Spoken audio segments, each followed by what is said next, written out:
your way with him early? You were too quick for him, and then he decided to make a brawl out of it and got into you.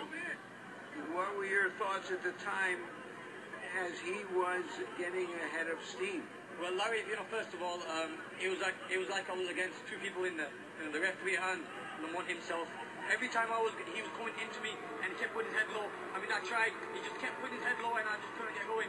My jobs were getting him. I was a more cleaner fighter. He was so wild in there. And, like I said, I was against two people in there. The referee just wasn't giving me a chance. Did you hear him give a warning before the first point deduction? Well, yeah, they're giving the warning, but I couldn't do anything. He was coming so low. I mean, he was just going to come in with his head. Every time I tried to keep him away from me, he just kept coming low and low after that. So, Larry, I tried, man. End of the day, you know what? I was against two people in there.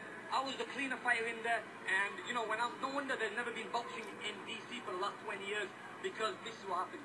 I mean, he was the home fighter, and, that was just... So you're saying these were hometown decisions by the referee? Definitely. You know what? I was against him and the referee.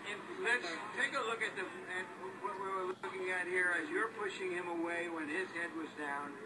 I had to push him away, Larry, because his head was coming so low. Every time he kept coming low, I mean, I just had to keep my hand on top of him because he kept coming in with his head. I mean, his head was in front of his front foot. I was trying my best to keep away from that head, but he just kept coming in with that head. Still, in the late rounds of the fight, he was pushing you around, making you change your game plan, moving around.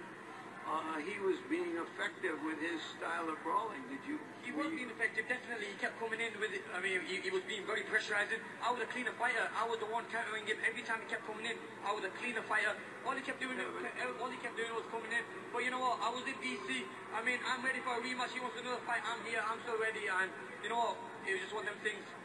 When you're in DC, you have to win a lot convincingly.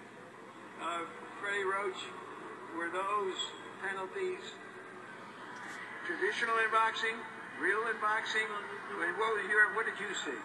Well, the way he attacked, he came in with he rushed in with his head first, and he's either get head butted or push his head down. Were you surprised by how hard and persistent and tough Lamont Peterson was tonight? Yeah, I knew he was going to be tough because he's fighting in his own backyard. He's going to come fighting hard. He's going to have the crowd behind him. And, he did what he had to do.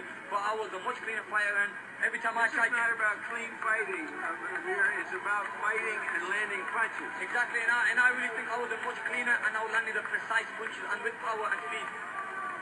Thank you very much. It was a terrific fight, and we hope to see you again. Jim? All right.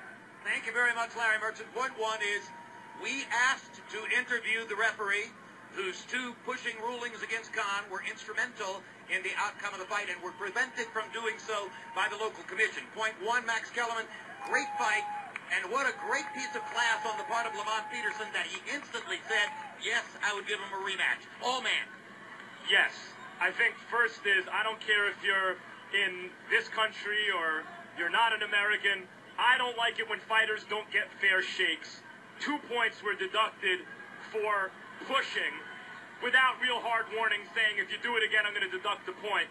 And those are the 2 points on 2 scorecards with which Lamont Peterson won the split decision.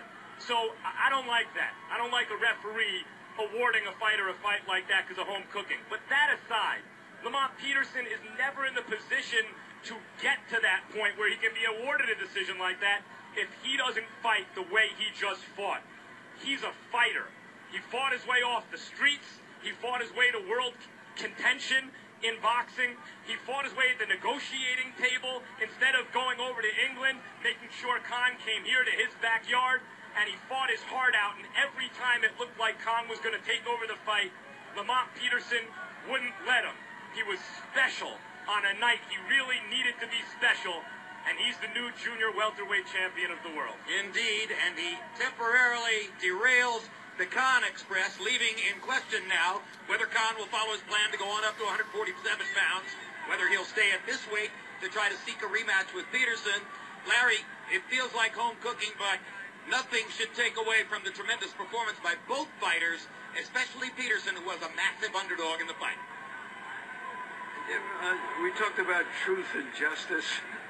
before regarding Cotto and Margarito.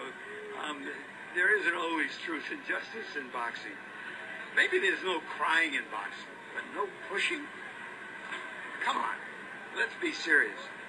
That said, at the end of the day or the night, what we remember is a fight. What we remember is whether fighters fought when they were given the chance to fight and show who they are. And we just feel good about seeing two young men put it all out there for us, give us their hearts and souls, so that we can see something special and noble in what warriors do. All right, a fun night, a fun fight, a fun look at a rising American heavyweight, Seth Mitchell, who may really have a future in the sport. A controversial story for the ringside writers now to sink their teeth into. A heck of a year in boxing on HBO. Let's take a look at some upcoming program on HBO.